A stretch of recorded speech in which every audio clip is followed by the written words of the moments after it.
Entrevistas El Tiempo con Edulfo Peña.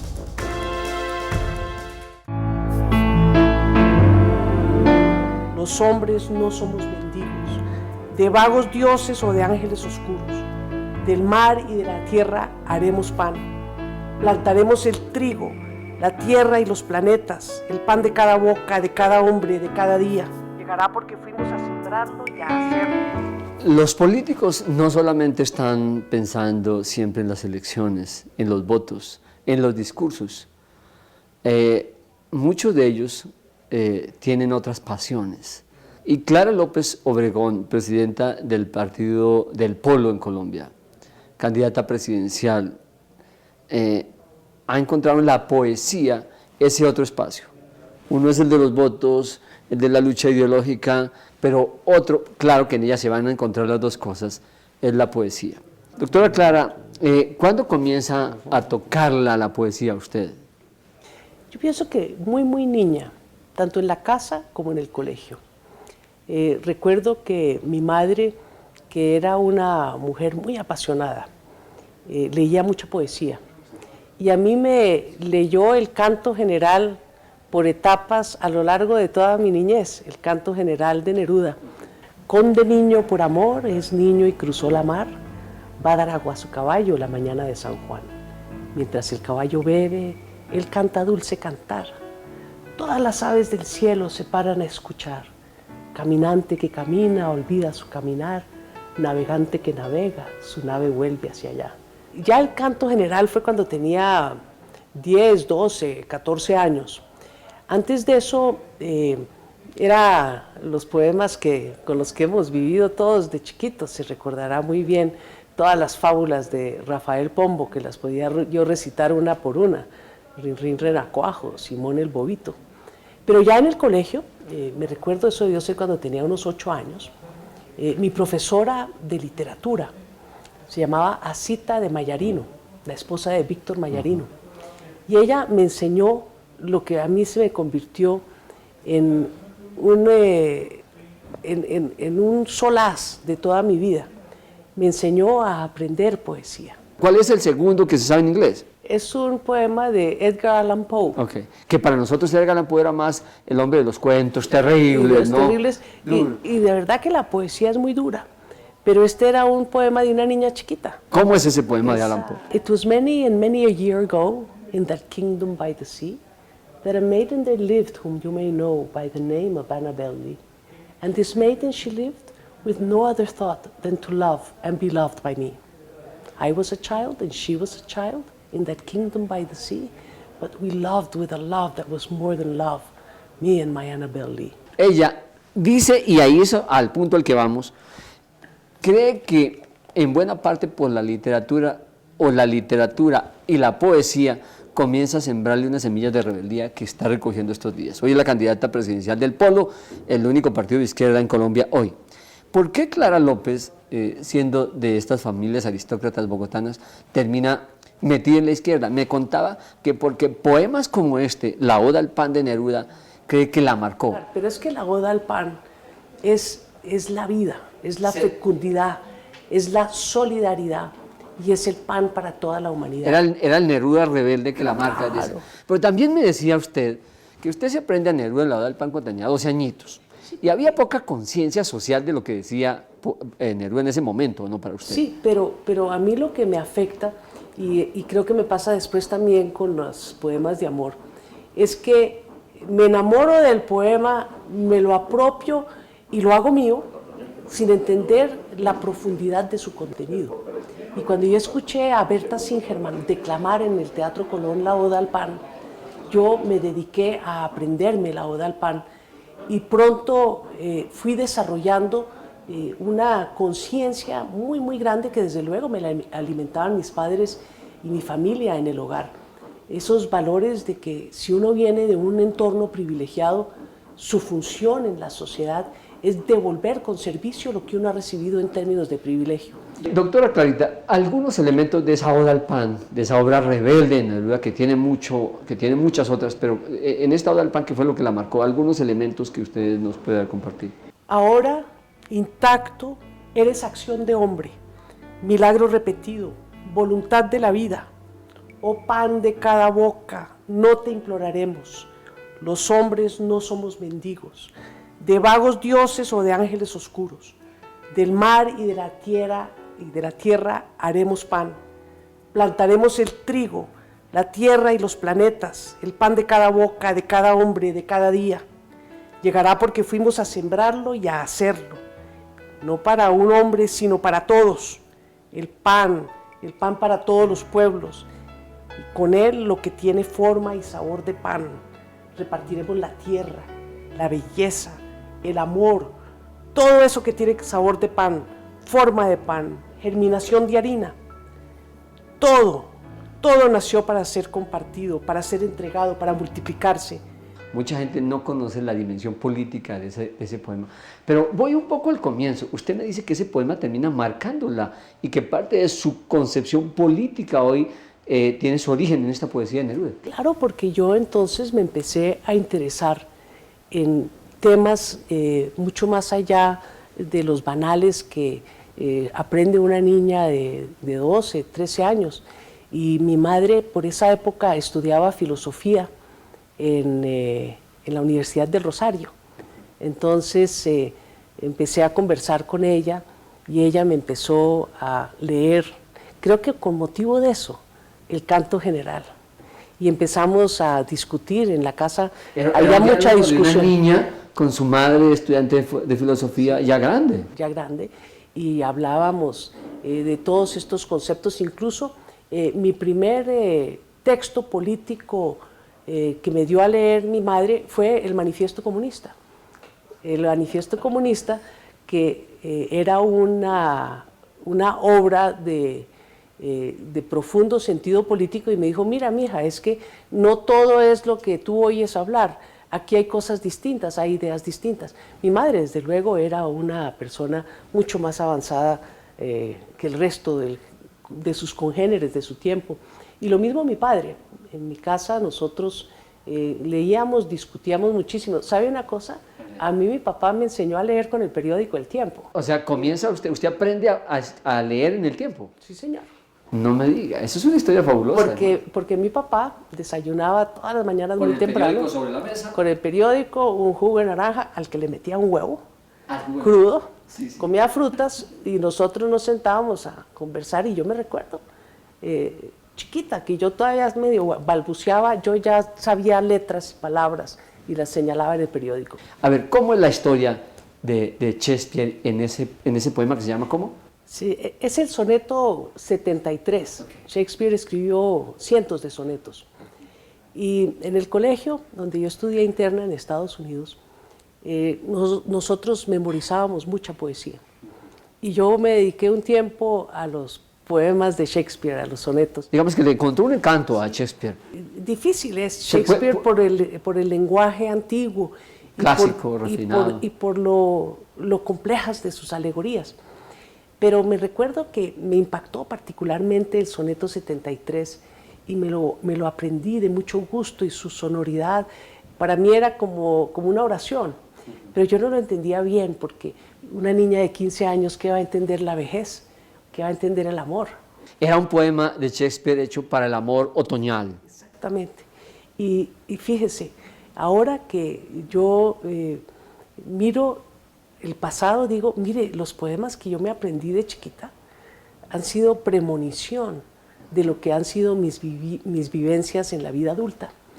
Y este en particular es premonición de lo que es mi matrimonio en la actualidad, en que Carlos y yo envejecemos juntos, y este amor tan lindo que se ve reflejado en el soneto es el que nosotros vivimos todos los días. A ver, ¿cómo se dice ese fragmento de Shakespeare sobre el tema de Thornton? En mí ves el brillo de aquel fuego que descansa en la ceniza de su juventud, como en el lecho donde deberá expirar, consumido por aquello que alguna vez lo alimentaba. De todo esto te das cuenta, tu amor se hace más fuerte para amar tiernamente lo que habrás de dejar aquí por siempre. Tremendo, tremendo eso. Y es una premonición, yo no entendía bien eso que quería decir. Entrevistas El Tiempo con Edulfo Peña. Entrevistas El Tiempo con Edulfo Peña. En una entrevista que hacíamos en otra oportunidad con la doctora Clara, me sorprendió con una parte de un poema de Eliot, un poeta gringo que después va a vivir a Inglaterra, y hay una parte que habla de la liviandad de la vida, que tal vez podría resumirse. ¿Cómo es esa? ¿Cómo la toca también desde la poesía, digamos que políticamente, este tema? Bueno, es el canto de amor de J. Alfred Prufrock, que fue uno de sus primeros poemas. Un poema en que simboliza la liviandad de la vida moderna, de la pérdida de valores y de la autoimportancia que se da a la gente. ¿Qué dice el poeta? Dice, por ejemplo, ya habrá tiempo, ya lo habrá para el humo amarillo que se arrastra por las calles rascándose sobre las ventanas. Ya habrá tiempo, ya lo habrá para preparar un rostro que afronte los rostros que enfrentamos. Ya habrá tiempo para matar, para crear, y tiempo para todas las obras y los días de nuestras manos que elevan las preguntas y las dejan caer sobre un plato. Tiempo para ti, tiempo para mí, tiempo bastante aún para 1000 indecisiones, para 1000 visiones y otras tantas revisiones antes de la hora de compartir el pan tostado y el té. Conmovedor también. Y ese fragmento... Después sigue, en el salón las mujeres van deambulando, hablando de Miguel Ángel, y es la vida del que no se atreve a cuestionar el universo, es la vida del que no se atreve a tomar una decisión y siempre la revisa y la vuelve a pensar. Y creo que haberme aprendido este poema también me ha vuelto a reafirmar en que uno no puede desgastar la vida para terminar sirviendo una taza de pan tostado y té. Hay que ir a las cosas sustanciales de la vida. Volvemos sin mucha introducción a Shakespeare en lo que tiene que ver con la dureza de la vida, que también la toca ella, la impacta desde muy temprano. ¿Qué nos dice en ese poema Shakespeare, doctora Clara? Bueno, este es un monólogo, además de la única mujer que juega un papel fundamental como abogada en El Mercader de Venecia. A su prometido le había prestado Shylock una importante suma de dinero y él le había dado en garantía 1 libra de su carne. El muchacho no cumplió y vino Shylock con el cuchillo a cobrar su libra de carne. La deuda. Y dentro del formalismo que a nosotros nos aqueja, bueno, Portia le hace una gran defensa, pero antes de dar el toque de su defensa, ella lo que le pide al juez es clemencia y explica cómo la justicia tiene que ser atemperada con la misericordia.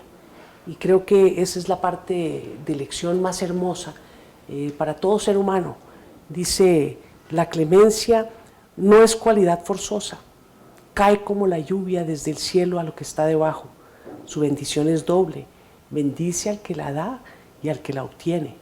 Más poderosa es en los más poderosos, al rey entronizado mejor que la corona le adorna. Su cetro es el símbolo del poder temporal, la clemencia supera la potestad del cetro. Y lo que muestra ese poema es que le pide clemencia a Shylock y él dice, no, págueme mi libra de carne. Y entonces ella dice, pues muy bien, cóbresela, pero recuérdese que no puede cobrar una sola gota de sangre. Es una contradicción profunda, además. Y ve que usted ve que eso está muy presente en la sociedad de hoy. Pues claro, porque es que nosotros muchas veces tendemos a los formalismos. Y la verdad es que si usted no entiende las reglas sociales para la cohesión de la sociedad y no para el sacrificio de los individuos, jamás puede sacar a la sociedad adelante. En cuanto al objetivo de esta charla era tratar de hacer a un lado la política para adentrarse en esos sentimientos tan personales de un líder político que los tiene también. Pues aquí vamos derecho a la política, porque la poesía ha marcado a Clara López, ya decíamos, tanto para el amor, pero mucho para la política. Y vamos a rematar esta charla con lo que ha sido el canto general de Neruda, que dice Clara López, casi que aprendió a entender a Latinoamérica a partir de este poema. poemas que ya no se ven en los colegios, que ya no nos los hacen aprender de memoria y que ya no les encontramos sentido. Pero, ¿qué le dijo a usted el canto general de Neruda y cómo lo ve en la política hoy? Mire, ese es el amor a la patria grande que es América. Empieza el canto general describiendo su gigantesca geografía, sus grandes ríos, el Amazonas, el Orinoco, y desde luego ahí hay una estrofa para nuestro río Tequendama y el salto del Tequendama. Después prosigue y describe a los grandes indígenas, a los que fueron avasallados por los conquistadores. Habla de Tupac Amaru, desde luego, de Cuauhtémoc. Y procede y describe lo que fue nuestra independencia. Y nos describe con unos versos hermosos la relación de San Martín con Bolívar. Nos describe el valor de Sucre. Y llega hasta nuestros días. Entonces es una manera de conocer de una manera vibrante esa América que está en la raíz de la Oda al Pan, que es la que a nosotros nos tiene que reunir en una gran patria grande que nos permita afirmarnos soberanamente en este mundo globalizado con las otras naciones. ¿Tiene este fragmento aquí, doctora Clara? Bueno, tengo el del Tequendama, pero quiero contarle que el nombre de mi perro, el perro que me acompañó toda mi infancia hasta que me fui al colegio y una vez regresé y ya no estaba. Uno de sus amores. El amor grande, pues es el amor más temprano. Yo iba con mi perro Caupolicán a todas partes y aquí hay unas estrofas hermosas sobre el indio Caupolicán que cargó un tronco sobre sus espaldas para salvar a los araucos, a los araucarios allá en el sur de Chile. Pero mire, le leo el de, no sé si quiere Tequendama o si más bien le leo la bellísima estrofa que tiene sobre los comuneros. Vamos por los comuneros que son tan importantes en nuestra historia. Se unieron con armas y piedras, milicia y mujeres, el pueblo, orden y furia, encaminados hacia Bogotá y su linaje. Entonces, bajo el arzobispo, tendréis todos vuestros derechos en nombre de Dios, lo prometo. El pueblo se juntó en la plaza y el arzobispo celebró una misa y un juramento. Él era la paz justiciera. Guardad las armas, cada uno a vuestra casa, sentenció. Los comuneros entregaron las armas. En Bogotá festejaron el arzobispo, celebraron su traición.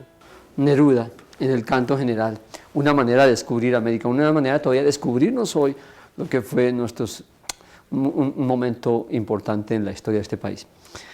Finalmente vamos a rematar esta charla, doctora Clara, con una confesión que usted hace. ¿Le encuentra usted mucha poesía al Padre Nuestro?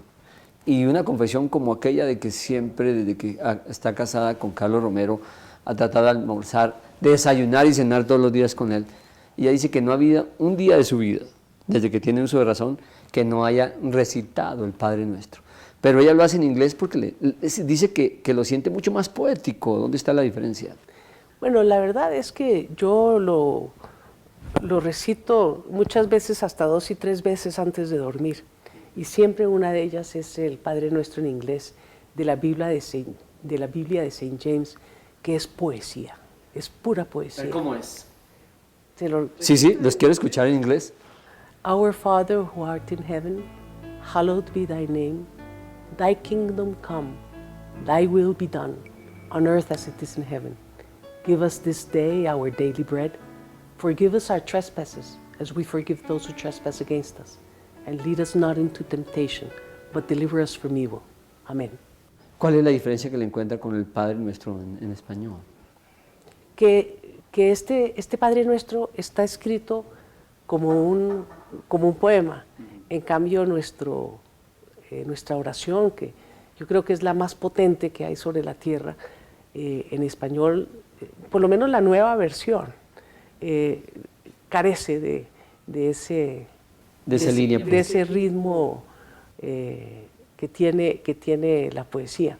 Pero yo quiero decirle que el Padre Nuestro, yo diría que comprime la sabiduría y la ética más profunda para que los seres humanos podamos compartir y vivir en sociedad perdonándonos mutuamente.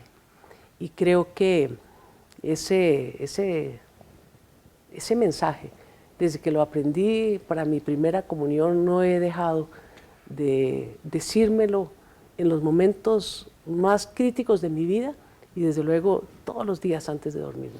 Encontramos a una Clara López Obregón, ustedes la habían visto hablando del polo, de la política, de la izquierda, de la derecha, cuestionando muchas cosas. Pues la encontramos una mujer enamorada, encontramos una mujer de fe, una mujer con un inmenso amor por la poesía. Le agradecemos mucho, doctora Clara, compartir con nosotros y con la audiencia de la Casa Editorial del Tiempo. Edulfo, un oasis. Yo soy la que le agradezco a usted esta entrevista. Mil gracias y que tenga un buen día y saludos a ese enamorado que tiene en su casa. Muchísimas gracias.